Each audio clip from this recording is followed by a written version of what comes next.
Hello hello, bonjour à tous, bienvenue dans cette nouvelle vidéo sur le décryptage des énergies de la pleine lune en Vierge du 9 mars 2020, 17h49 temps GMT. Alors cette pleine lune en Vierge, elle porte bien son nom, puisqu'elle va nous demander un certain nombre de focus sur des domaines très actuels que sont la médecine, les médicaments, l'hygiène, la maladie, etc. Tout ça, ça a été évidemment, c'est le point d'orgue de notre nouvelle lune en Poisson. Et donc, évidemment, il y a beaucoup à dire sur ces choses-là et revenir aussi, si on veut, sur pas mal de dates qui ont été dans l'histoire contractées par les épidémies. Moi, je me suis posé la question et j'ai pas eu envie d'aggraver les choses. Je pense que tout le monde est bien conscient qu'il y a un risque majeur et que la pandémie finalement est quelque chose qui maintenant doit nous ouvrir à la solidarité et à la bienveillance entre nous. Je pense que les choses sont en marche et à ce titre-là, bien évidemment, les énergies jouent leur rôle.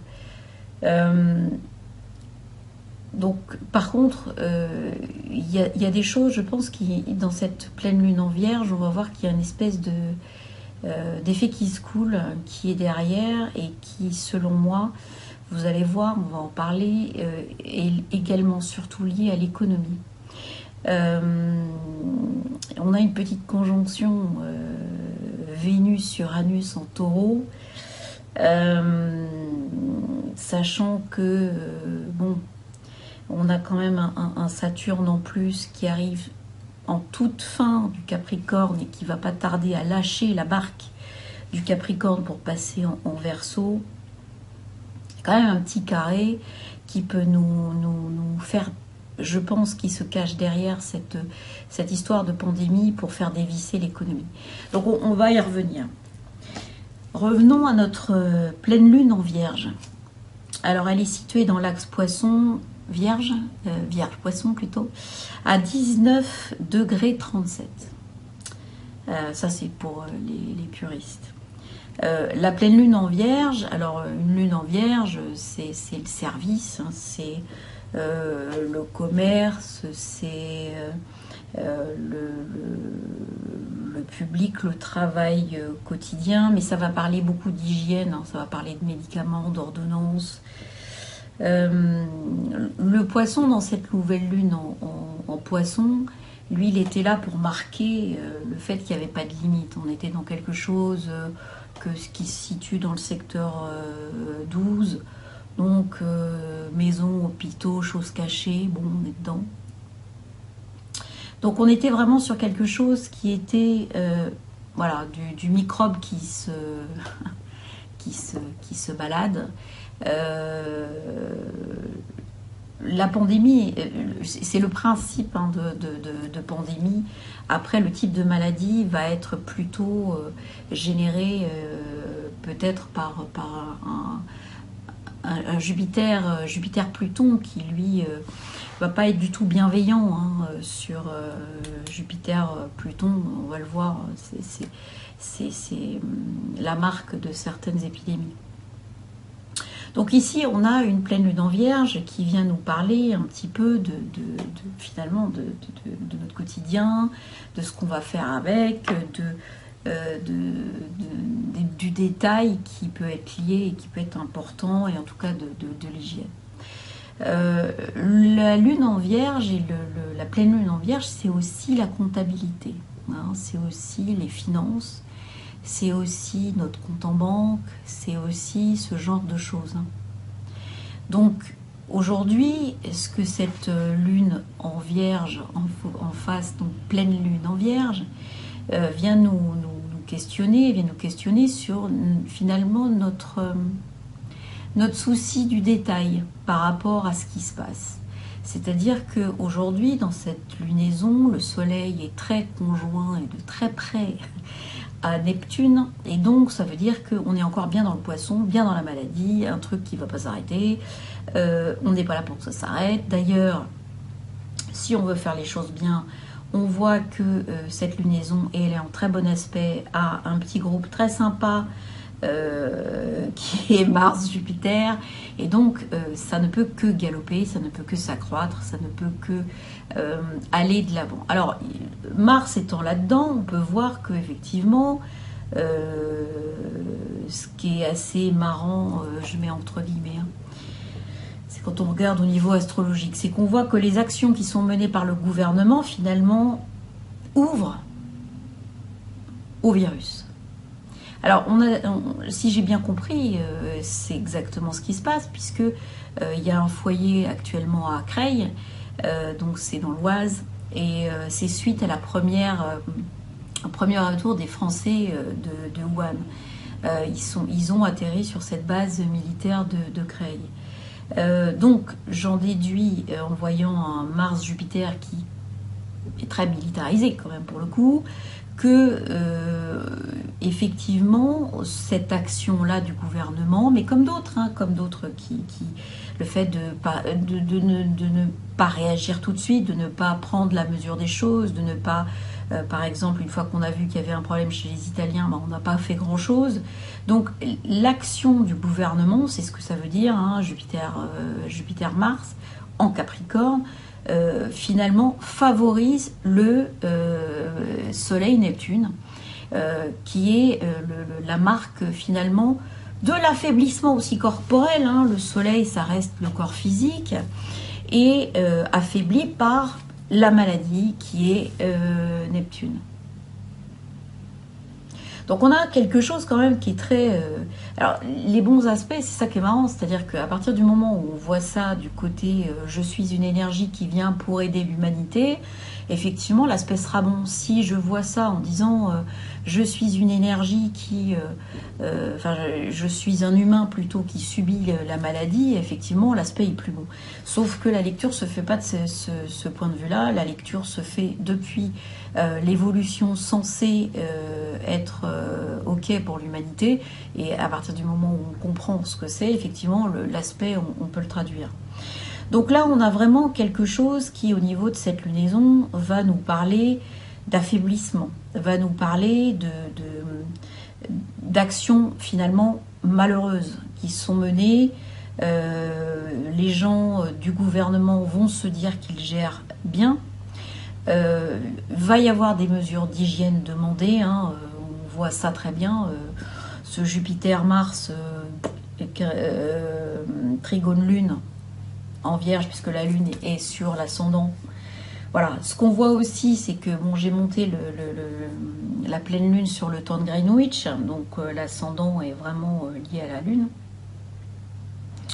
Et là, ce qu'on voit quand même, c'est que y a un alignement parfait de cet axe de pleine lune sur l'ascendant et le descendant. Donc ça veut bien dire que on a un changement, voilà, d'accord.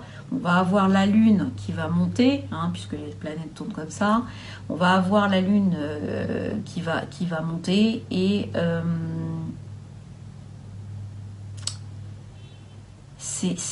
ça va être très, je dirais, au niveau on va avoir une aggravation de la maladie, d'accord. C'est-à-dire que la conscience va, enfin, les angoisses vont vraiment descendre, la lune donc repasse en dessous de l'ascendant, angoisse, et le soleil Neptune va monter, donc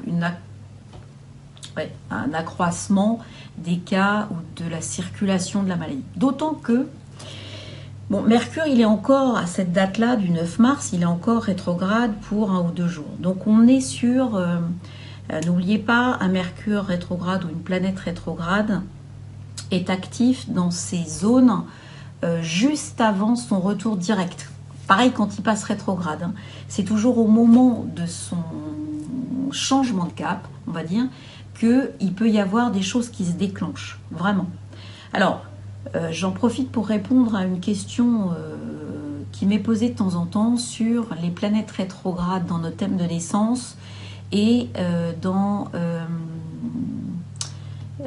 dans les transits qu'on subit, quand on est avec une planète rétrograde, peu importe laquelle, en effet, son énergie chez nous, elle est constamment rétrograde. Ce qui fait que quand elle repasse rétrograde dans les transits, finalement, on n'est pas déboussolé. On va savoir utiliser cette énergie en introspection.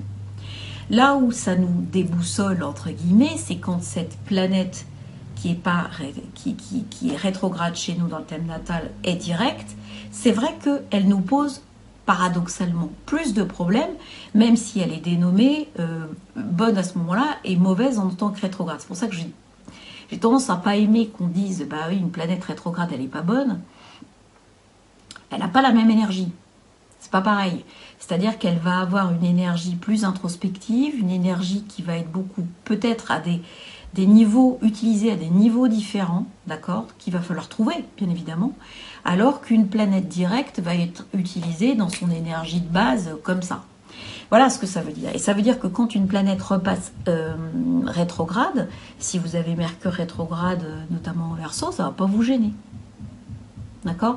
C'est-à-dire qu'au contraire, on peut se sentir beaucoup plus fluide, beaucoup plus actif, beaucoup plus... quelque chose va aller beaucoup plus simplement parce qu'effectivement, on se retrouve dans une situation où on est dans son élément, on est dans son énergie de naissance. Donc c'est quelque chose qu'on connaît, en fait. Donc, cette énergie de Mercure qui repasse en Verseau... est encore rétrograde, mais vient montrer le point d'interrogation sur ce qui est communiqué. Qu'est-ce qui est communiqué, sur quel mode et pour dire quoi? Et je pense que là, alors, Verseau, c'est quand même les nouvelles technologies. Il y a aussi, attention, vous ne vous trompez pas, Mercure en Verseau, c'est aussi l'astrologie. Et donc l'astrologie, moi j'ai Mercure en Verseau par exemple. Mais tous les astrologues n'ont pas forcément de Mercure en Verseau, mais c'est un significateur de l'astro. Ça veut dire aussi qu'il faut se poser la question de savoir ce qu'on vous annonce, des choses qui vous sont, des informations qui vous sont transmises sur ces domaines qui vous intéressent, d'accord? Est-ce qu'on peut les croire? Est-ce qu'on ne peut pas les croire? À quel niveau il faut les interpréter?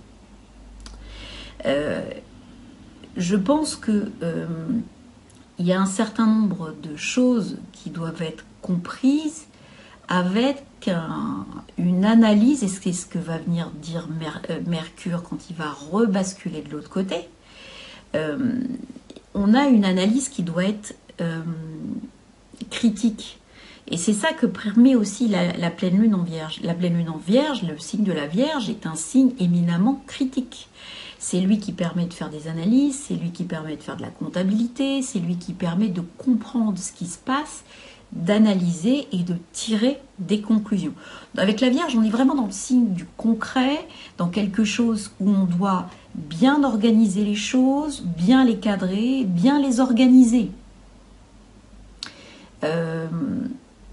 Mercure, donc, quand il va repasser juste après la pleine lune directe, bien évidemment, au moment de la pleine lune, il va certainement être en phase de déclenchement de quelque chose, et ça va être de l'information. Alors, je vous dis, l'information dans les domaines qui vous... Alors, en Verseau, c'est les nouvelles technologies, c'est voilà, c'est l'astro, c'est l'information qu'on capte par la télé, qu'on capte par tout un tas de réseaux divers et variés. Donc finalement, qu'est-ce qu'on capte comme information ? Comment est-ce que je vais utiliser ça pour moi,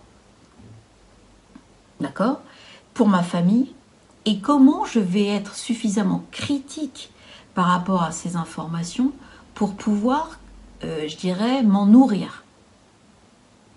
Alors attention, je ne suis pas en train de dire que il faut que les informations à critiquer, c'est les informations complotistes, entre guillemets. C'est-à-dire que y a des gens qui vont vous donner l'information sur les réseaux sociaux. Il y a des gens qui vont vivre des informations, comme on a vu en Chine, hein, Et il y a des gens qui vont être amenés à publier des choses qui vont peut-être rester très peu de temps parce qu'elles seront enlevées. On voit que l'action gouvernementale, malheureusement, amène à la propagation de l'épidémie. Donc, en tout cas, elle favorise quelque chose parce qu'elle n'est pas comprise dans le même, dans le bon, il y a une stratégie, hein, on voit d'ailleurs Jupiter est conjoint Mars et Pallas. Pallas est au milieu. Pallas, c'est Athéna, c'est la stratégie guerrière, c'est la stratégie de gestion de l'administratif des villes. D'accord? Donc on est là-dedans. On est comment gérer correctement les choses sans tomber dans la stratégie militaro-politico quelque chose. D'accord? Donc ne pas effrayer les gens, soit. Maintenant, quelle est la limite où on leur dit les choses et où on les cache parce que finalement on est complètement dans le jus aussi. Voilà, il y aura des choses à comprendre. L'essentiel est de voir que tout ça, ça commence à montrer une espèce de délitement parce que Saturne est en train de s'approcher du Verseau. Saturne qui s'approche du Verseau, je vous rappelle que Saturne, là, il est encore en Capricorne au moment de la pleine lune, mais le 22 mars, il commence une excursion en Verseau qui va durer quelques mois et il va revenir en Capricorne. Donc, il se ressaisit. Mais pendant quelques mois, un Saturne en Verseau, eh bien, il n'est pas dans son élément, mais alors pas du tout dans son élément. C'est-à-dire que là, Saturne, lui, normalement, c'est les limites, c'est la stabilité, c'est les murs qu'on construit, c'est les choses qui sont lentes, etc. Il tombe dans un signe où le maître est Uranus, et donc les changements sont obligatoires, ils sont violents, ils sont soudains, ils sont innovants, ils sont... voilà. Donc, qu'est-ce qui se passe quand Saturne, qui est un petit peu une planète de restriction, tombe dans le signe du Verseau, qui est un signe de liberté et un signe collectif, alors que Saturne, Capricorne, chez lui, c'est vraiment le pouvoir totalitaire, c'est je suis tout seul globalement dans ma bulle, il tombe là-dedans. Donc, à part imposer une restriction de liberté, il impose quelque chose. Il impose forcément quelque chose que les autres ne veulent pas. C'est obligatoire. Donc, le pire, c'est pas... alors ça, c'est déjà... Donc, qu'est-ce qu'on peut y voir là-dedans? On peut y voir qu'on a peut-être des choses qui sont imposées. N'oublions pas qu'on a quand même Jupiter derrière qui est quand même en Capricorne. Donc, on peut avoir tout un tas d'arsenals législatifs qui sont imposés. Et donc, je passe le 49.3 et tout le bazar, mais surtout des restrictions de liberté fortes. Et donc, par ce biais-là, de la quarantaine. Mais de la quarantaine qui va, au niveau social, créer un problème. C'est-à-dire que j'entends que quand on aura des confinements, si on a des confinements, et que le médecin de l'ARS vous signale que vous avez le droit de rester confiné, vous serez pris en charge par vos indemnités journalières de l'assurance maladie pendant 21 jours au plus. Sauf qu'on va découvrir au milieu que le temps d'incubation est beaucoup plus long et par là même qu'on peut avoir des choses qui se remultiplient parce que les foyers se mettent à fleurir ou à grandir comme des champignons.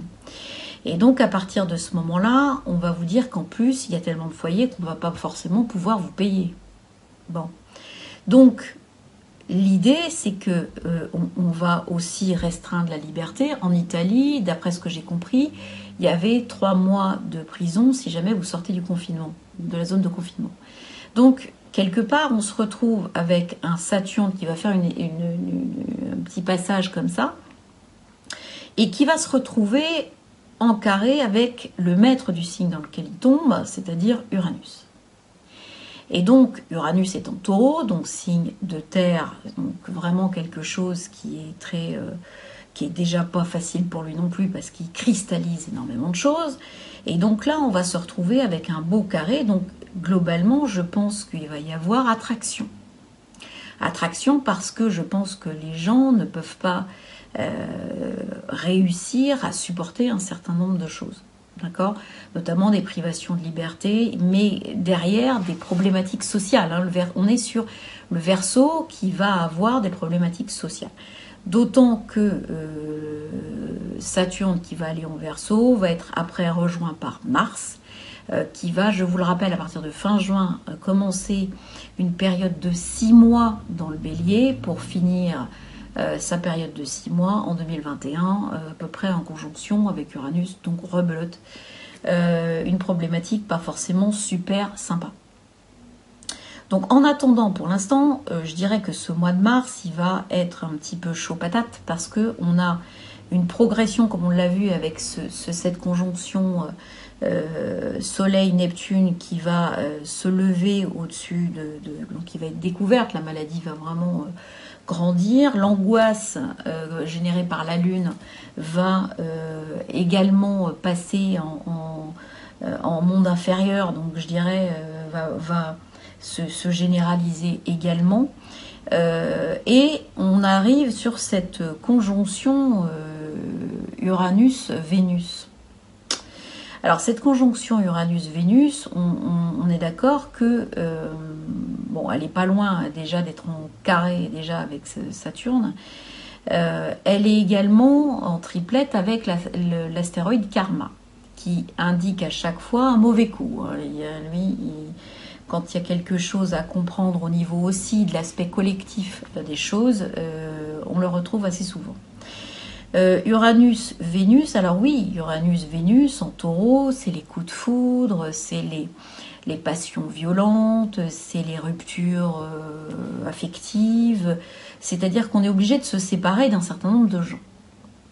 Bon, ou au contraire, on va d'un seul coup tomber sur des gens qui vont nous apparaître comme étant des gens extraordinaires. Cette conjonction, d'un premier lieu, elle est bien reliée, elle, à l'axe des nœuds lunaires. Donc c'est une conjonction qui est destinée à nous faire évoluer. On est d'accord ? Elle est elle fournit son énergie à l'évolution de l'humanité. Sauf que si on regarde bien avec ces contractions qui vont être amenées par Saturne, Vénus, hormis sa conjonction sur le plan santé à Uranus qui peut générer des calculs rénaux, faites attention. Qui peut générer aussi des accouchements prématurés ou des choses comme ça. Donc faites très attention. Il y a aussi la possibilité d'avoir au niveau des choses au niveau financier. C'est-à-dire que on est dans le taureau. Vénus est également dans le taureau. Et Uranus va nous montrer que quelque chose peut dévisser de façon soudaine. D'accord ? Que quelque chose peut très bien ne pas être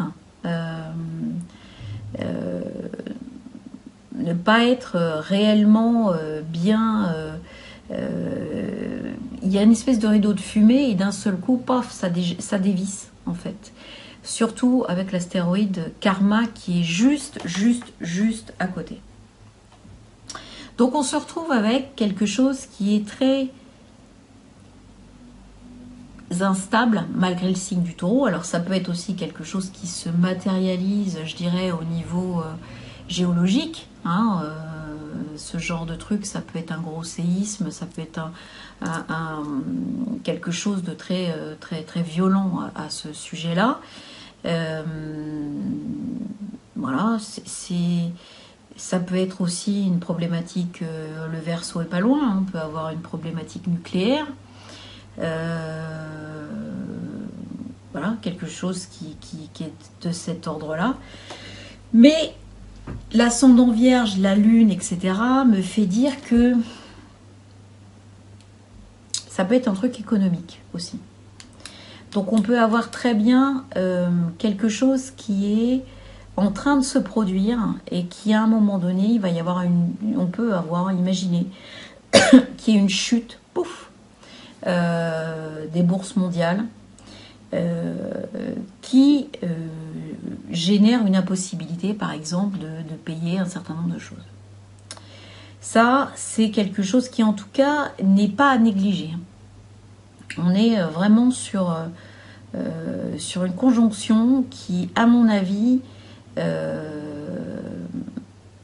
est importante parce qu'en plus, elle est reliée, alors avec un petit aspect, mais de 30 degrés, donc un demi-sextile qu'on n'utilise pas beaucoup, mais qui fait que quand même les énergies sont en connexion les unes avec les autres, de cette conjonction exacte de lune noire Chiron en bélier, et qui me fait dire que là, on cherche à aller chercher finalement la peur la plus singulière de chaque être humain pour la nettoyer. Et tout ça, c'est évidemment au carré avec les nœuds de la Lune, hein, les nœuds lunaires. Donc ça veut dire qu'on est vraiment... il y a quelque chose qui se provoque par cette conjonction Uranus-Vénus, un karma, qui est en lien, qui va chercher cette conjonction lune noire Chiron en bélier. Et pour la nettoyer, mais cette conjonction lune noire Chiron, elle est contraire à l'humanité. Elle est contraire à son évolution. Elle est contraire à finalement les choses qu'on peut... puisque qu'on peut faire pour se libérer. Et on voit que c'est une charge certainement inconsciente qui est balancée sur le monde, et donc je dirais de façon individuelle, on aura tendance à réagir certainement pas avec les bonnes optiques. C'est un petit peu ça la problématique de cette lunaison, on va dire.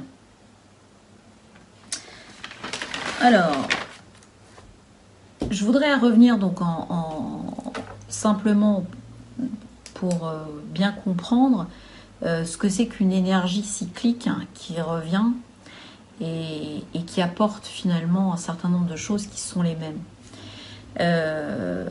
Notamment une conjonction que j'aime pas et que je pense personne en fait, c'est la conjonction Jupiter-Pluton.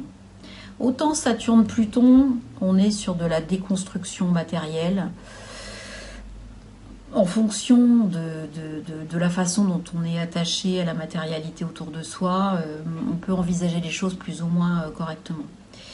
La conjonction Jupiter-Pluton, pour moi, elle est beaucoup plus dramatique. Il y a de la fatalité là-dedans, il y a quelque chose contre lequel finalement on ne peut pas faire grand-chose. Quand on voit les grandes épidémies, elle est souvent là, cette conjonction Jupiter-Pluton. Donc on voit que finalement les hommes ont eu à évoluer avec ces grandes épidémies. Derrière le Jupiter-Pluton, il y a toujours quelque chose qui est complètement détruit et qui évidemment avec le Pluton va fournir finalement de quoi construire une nouvelle connaissance de quelque chose, d'un domaine. Hein. Par exemple, donc tout le monde parle de... J'ai beaucoup entendu cette date de 1522 et je l'ai utilisée aussi. Donc avec Cortés, avec les Mayas. Donc on a effectivement encore Jupiter, Pluton en Capricorne, avec Mars et Vénus en Capricorne, toujours un Uranus en Taureau, un Neptune en Poisson et un Mercure rétrograde un peu avant en Verseau. Ça, c'était la variole qu'on a amenée aux Amérindiens, donc qui a détruit les 3/4 de la population. Les épidémies de peste sont plus marquées par les poissons, en fait. C'est-à-dire que en 540-542, on a la peste noire de Justinien, qui va se propager déjà par les voies de commerce, d'accord, de la Méditerranée, qui va remonter par tout l'Angleterre, l'Irlande, qui va aller jusqu'à la Syrie. Ici, la peste, on parle d'une bactérie. D'accord? Donc, c'est pas viral. Donc, on peut avoir ici, toujours Neptune en Capricorne, hein, on ne change pas. On va avoir cette fois-ci un Jupiter en Poisson, qui va nous indiquer qu'il y a un problème d'hygiène, clairement. La Vierge et le Poisson travaillent comme ça. Là, on parle de saleté. D'accord? C'est pas tout à fait pareil. Uranus, d'ailleurs, est en Vierge à ce moment-là. Et le Neptune, il est aussi en Poisson. Donc là, on parle vraiment de quelque chose qui est amené via ce bagage-là. D'accord? En 1664 et 1665, on a la fameuse peste de Londres. Il y en avait plein partout, hein, chez nous aussi. Elle a été apportée par les rats qui provenaient des bateaux des Pays-Bas. Il y a eu plus de 100 000 morts, donc à peu près 20% de la population de Londres. Pluton, lui, il était en Gémeaux, donc il y avait une notion de transport. Mais Jupiter était encore en Capricorne, Saturne était en Capricorne, Neptune était en Capricorne, la Lune noire était en Capricorne et Uranus était en Verseau. Et qu'est-ce qui s'est passé pour finalement éradiquer cette peste de Londres, qui était en 1600, qui s'est terminée en 1666 par un gigantesque incendie. Il y en a eu deux. Il y a eu, je crois, l'incendie du Parlement au 19e, qui a été d'ailleurs superbe tableau d'un peintre que j'adore, de William Turner. Mais c'est pas celui-là, c'est celui d'avant. De 1666 qui a détruit tous les quartiers insalubres. Et on a bien comme marqueur Uranus en Verseau, donc l'incendie, et tout le reste en Capricorne, donc la destruction complète de ce qui était construit. D'accord? Ça, c'était... voilà. Donc, on a vraiment tout un tas de choses qui sont marquées par ces planètes sur la typologie, finalement, de maladies qu'on va avoir.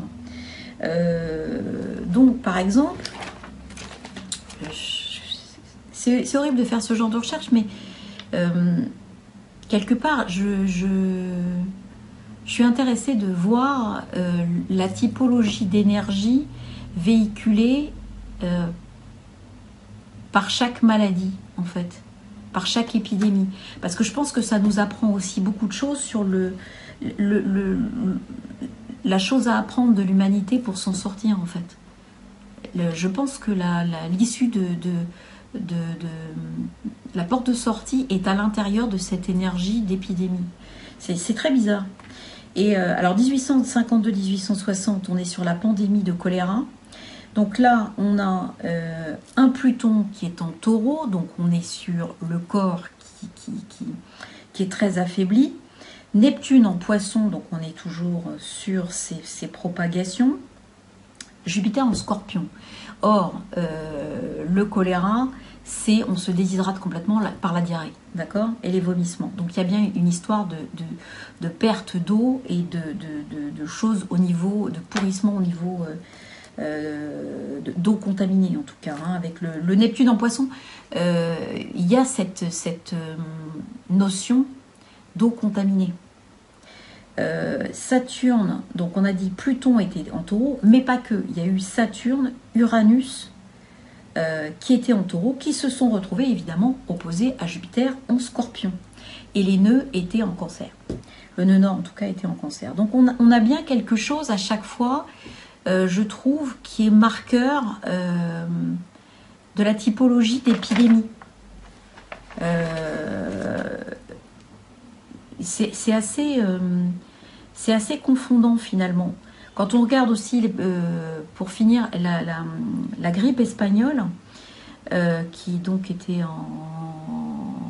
autour de 1918, hein. Là, c'est le nœud nord qu'on avait en Capricorne. Jupiter était en Gémeaux rétrograde, Saturne en Lion, Neptune en Lion, Uranus en Verseau, Pluton en Cancer, conjoint nœud sud. Donc là, on voit que cette grippe espagnole qui a fait quand même, je crois, 10 millions de morts, ou 100 millions de morts, un truc comme ça. il y avait quand même quelque chose qui était là pour déconstruire déjà. On voit, et la propagation, elle est là avec ce Jupiter qui va amener ça au poumon. Et un aspect cardiaque très fort entre Uranus en Verseau qui est opposé à Saturne-Neptune qui sont en Lion. Donc on a vraiment quelque chose de très collectif et qui affaiblit le corps. Le Lion, c'est aussi le corps, c'est le soleil comme on l'a vu. Le tout étant commencement à être quelque chose une pandémie sélective, entre guillemets, pour l'humanité. Quelque chose qui vient d'avant, la charge karmique du nœud sud. Voilà, donc pour moi, il y a vraiment quelque chose à comprendre là-dedans pour notre pandémie. Voilà.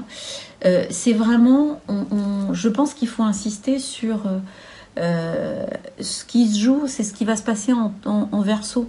Donc on est vraiment sur une déconstruction du système actuel pour arriver à une nouvelle forme, quelque chose d'innovant et quelque chose qui va permettre la liberté et la solidarité.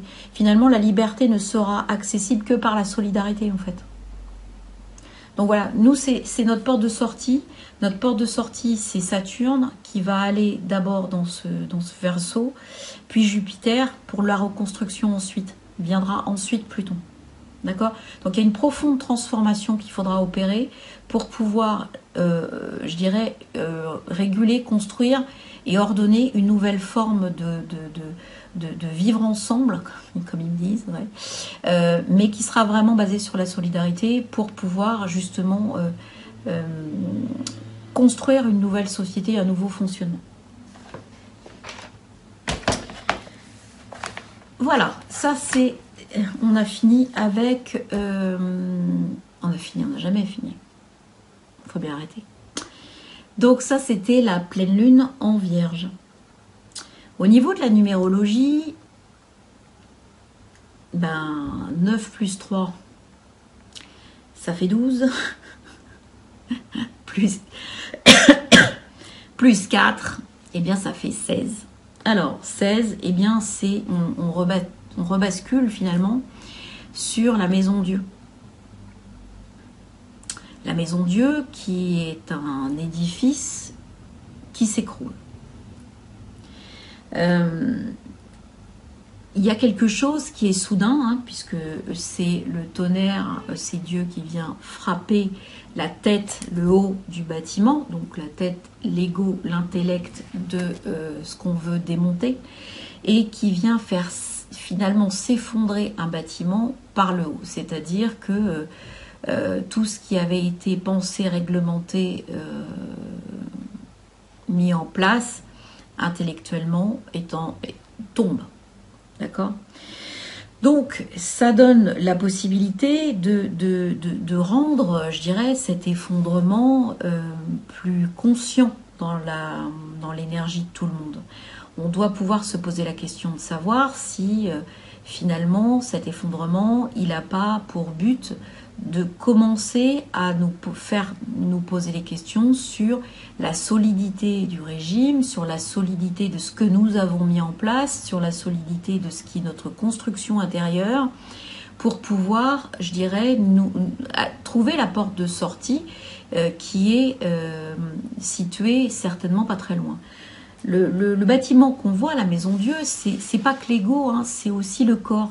Et ici, on voit à quel point Dieu frappe et peut toucher également le corps par cette maladie qui peut donc, et on voit cette dispersion des petites boules partout, on voit exactement comment il est prévu de disperser sa propagation et faire s'écrouler ce qui est déjà construit et qui ne tiendra plus. Le bâtiment donc ne peut plus contenir les petits bonshommes.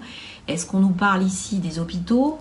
Est-ce qu'on nous parle ici d'un gouvernement? Est-ce qu'on nous parle ici de notre propre quarantaine et de notre propre maison? De la façon aussi dont on peut être enfermé à l'intérieur de soi-même et nos propres croyances. Il y a tout ça à tous les niveaux en fait. Et donc c'est un petit peu ça qu'il faut voir. Je pense que Ce mois de mars va être très, très particulier. Il faut qu'on regarde un petit peu au jour le jour comment on réagit chacun de nous à chaque énergie qui est en arrivée sur nous. Et ici, on a vraiment cette maison Dieu qui est très, très particulière parce qu'il y a vraiment toutes ces petites boules qui sortent, cette couronne qui est frappée et qui tombe. Voilà. Factuellement, il y a quand même, je pense que notre mission de route est contenue dans la carte et dans l'image.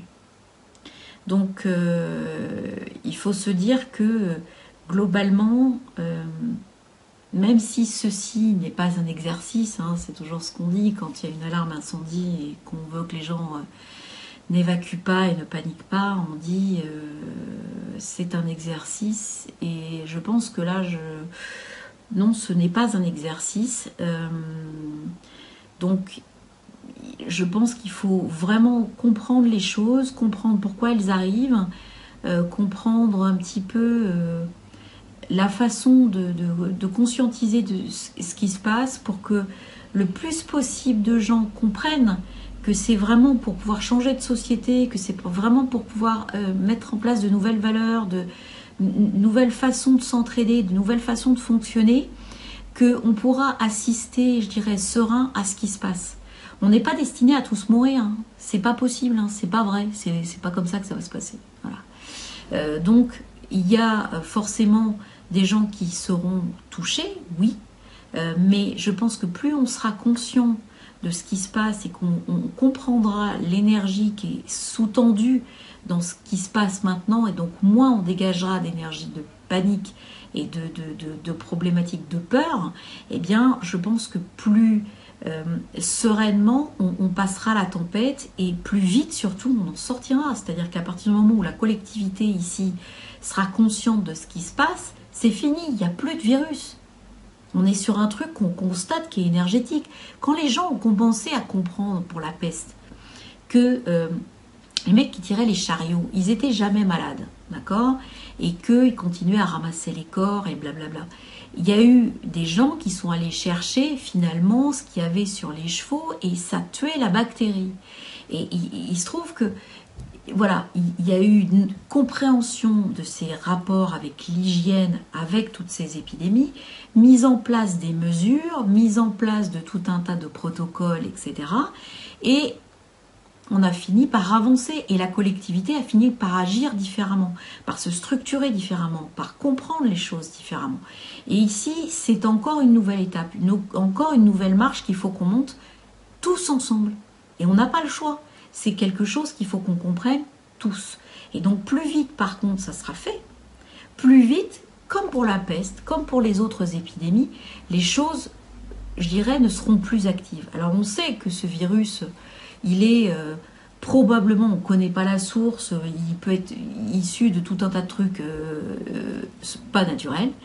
Cela étant dit, rien ne nous empêche dans ces énergies-là d'en venir à bout. Rien. C'est ça qu'il faut qu'on comprenne, c'est que même s'il y a des trucs complotistes qui disent je sais pas quoi, etc. Non, ça n'empêche pas que personne n'a accès à ça. D'accord ? Personne n'a accès aux énergies qui sont ici. Donc à partir du moment où on comprend ce qui se passe, où on se donne la peine d'y aller, où on se donne la peine de pouvoir les intégrer et les conscientiser, je vous assure que le truc va s'arrêter. Il sera plus actif, il n'y aura plus de prise, il n'y aura plus de vibration basse. Voilà. Et donc, il faut absolument se maintenir dans un état de vibration top pour pouvoir être, voilà, prendre soin de son système immunitaire au niveau corporel. Vraiment, il y a plein de choses à faire. Donc ça, il y a plein de gens qui sont mieux placés que moi pour vous dire tout ça, notamment les naturopathes et puis des gens très, très informés là-dessus. Et donc, c'est vraiment très, très utile en ce moment.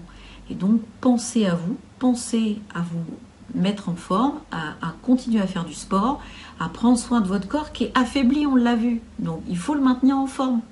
Et ensuite, prendre conscience de ces énergies qui nous sous-tendent et ensuite, tout ira bien. Voilà, je sais que la période est dure. Je vous demande à tous d'être gentils avec votre organisme, d'être à l'écoute de votre fatigue, d'être à l'écoute de ce que vous pouvez vous apporter à vous-même pour être mieux, de ne pas basculer dans les états de panique et les états de répétition de choses qu'on entend partout, parce que ça sert à rien et ça n'amènera pas ce qu'il faut pour pouvoir sortir. Par contre, écoutez-vous quand les choses disent que c'est en conscience et qu'on va s'en sortir, passer outre ça en écoutant et en allant aider son prochain, etc., etc., et en s'aidant nous-mêmes, notre famille, resserrer les liens, etc. Tout ça, ça va être OK. Voilà.